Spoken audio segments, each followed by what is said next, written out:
حارث رؤوف سره په امریکا کې یو خپل فین چې کوم دی جګړه کړې ده. مکمل تفصیل در سره شیر کوم. هغې نه مخکې دا ویډیو وګورئ چې حارث رؤوف ورته څه وایي. هغې نه پس په ډیټیل سره خبره کوو. راځئ ټول نه پیله خو دا ویډیو وګورئ جي.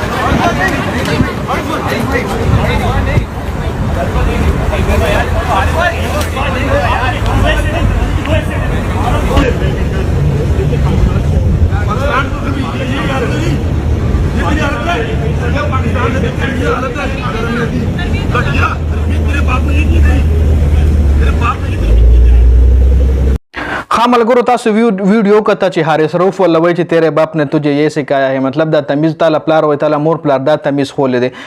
اوس کمپلیټ ویډیو تاسو له سکرین باندې ښکاري چون کې دی आवाज ما زکه میوټ کړی چې دی کې دای څه خاص خبرې دی ویډیو کې نه دی راغلی جی. خو دا ویډیو په سوشل میډیا باندې ډیره زیاته وایرل ده. د ورلد کپ ټي20 ورلد کپ کې خراب پرفارمنس په وجه باندې د پاکستان کرکټ ټیم چې څومره هم کلاډیان دي هغه د نفرت ښکار جوړ شوی دي. سو یو د کلاډي بداسي چې هغه به د عوامو د نفرت نه بچ وي. نور چې څومره هم کلاډیان دي چې چرته هم زینو هغه د نفرت ښکار جوړ شوی دي. ټول نه پیله خو په دې خبره کوو چې آیا دا اوس کم پاکستاني فینو د آیا دا صحیح کار کړی که نه. زما په پوینټ اف ویو سره دا بالکل د غلط کار کړی دی چې یو سړی خپل فیملی سره رواني خپلې ښځې سره رواني هغه پسې تاله نه دي په کار چې ته هغه پسې اواز وکړې ته هغه پسې صحیح اواز هم نشي کولی. لکه زموږ د پښتنو دا کلتور دی زموږ دا رسم و رواج دی چې یو سړی ښځې سره رواني په هغه ته هغه سلام هم نشي اچولی. نور لا غلط اواز خو پرېږده. نو دا حرکت چې چا هم کړی دی انتهایي ګټیا حرکت یې کړی دی. دا یو عام انسان سره هم نه دي په کار. دا خو لا کرکټ سټار دی جی. د دوی دا ویډیوز دا په سوشل میډیا باندې دا په الکترونیک میډیا باندې کېدای شي انډیا والا په خپل الکترونیک میډیا باندې هم چلولي ځکه دې سره د پاکستان بېعزتي کیږي. دا د پاکستان یو غټ نوم دی. حارث رؤوف چې کوم دی د پاکستان کرکټ ټیم یو غټ نوم دی. منم چې په ټي20 ورلد کپ کې خراب بالینګ کړی. د یو اس اے چې کوم میچ هغه کور 15 چې کوم پاتې و چې دنه سکور لیک شو هغه کور 15 میچ چې کوم دی سوپر اور تلاړو. سوپر اور کې د امیر د لاسه میچ خراب شو. بیا د افتخار د لاسه خراب شو. نو هغه عوام چې کوم دی د هغه نفرت ښکار شوي دي. هغه عوام چې کوم دي د هغه میچ په وجه باندې کلاډیانو ته غوسه هم دي نفرت ته هم کوي. خو بیا عوامو له نه دي په کار.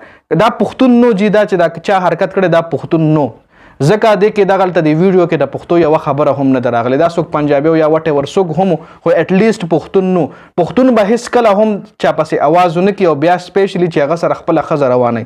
مخکې که تاسو کتلي شاهین افریدي سره هغه کراوډ کې چې کوم دی افغاني یا پاکستاني او څوک هم نو خو شاهین افریدي یوازې و هغه سره زنانه نه و هغه سره خپله ښځه یا د کور څوک فیمیل څوک نه و. د سره ګوره په کور کې د کور خپله ښځه ورسره روانه ده فیمیل ورسره روانه ده او د پسې دومره مطلب نو په کار ده ما پوینټ اف ویو سره. او اوس چغې ورپسې ولې والې کېږي نو په هغې باندې شارټ خبره دا وروره چې غلط پرفارمنس یې کړی دی. د پاکستان د کرکټ فینس دی نه ډېر غټ امیدونه وو. هغه امیدونو باندې دی سیلاب راوستو. هغه امیدونه یې ولا سیلاب اوبو کې وبایول. نو عوام چې کوم دي شدید د مطلب غوسه دي. په ایرپورټ باندې که چېرې دی چا له مخې د ورځې کېدی شي هم ورپسې چغې ووایي.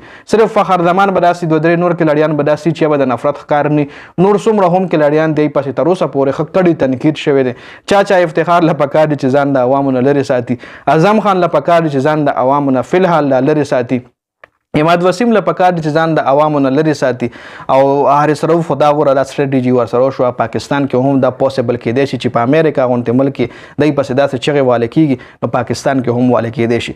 نو څومره هم کرکټ فین زما ویډیو ګورئ نو چا پسې هم هېڅ قسمه ګوره چې ته چاله ریسپیکټ ورکړې چاله عزت ورکړې نو الله پاک پرستا هم عزت برقرار وساتي. که نه ته یو کس بېعزتي کې د هغه له سپک نظر کې نو که تا نه کمزور یم نو ته به هغه له سپک وګورې خو الله پاک پرستا عزت چې کوم دی بل ځای کې خراب کړي بل ځای به رستا ویلیو ډاون شي. خو ته یو غریب له یو کمزوري له عزت ورکړې نو الله پاک پرستا داسې ځای کې عزت برقرار وساتي چې د ستا خیال او خاطر کې به هم نه. نو چا له هم ګوره بېعزتي د چا هم نه دي کول په کار. بیا له داسې کلاډیانو چې یو غټ نوم لري د پاکستان بیا په انټرنیشنل سطح د پاکستان بدنامي کېږي یا د پاکستان د قوم بدنامي کېږي نو بیا خو بیخي اړو کول په کار دي نه دغه رنګ. نو دا یو شارټ غوندې ویډیو خپله رای په کمنټ کې ضرور شریکه کړئ. والسلام.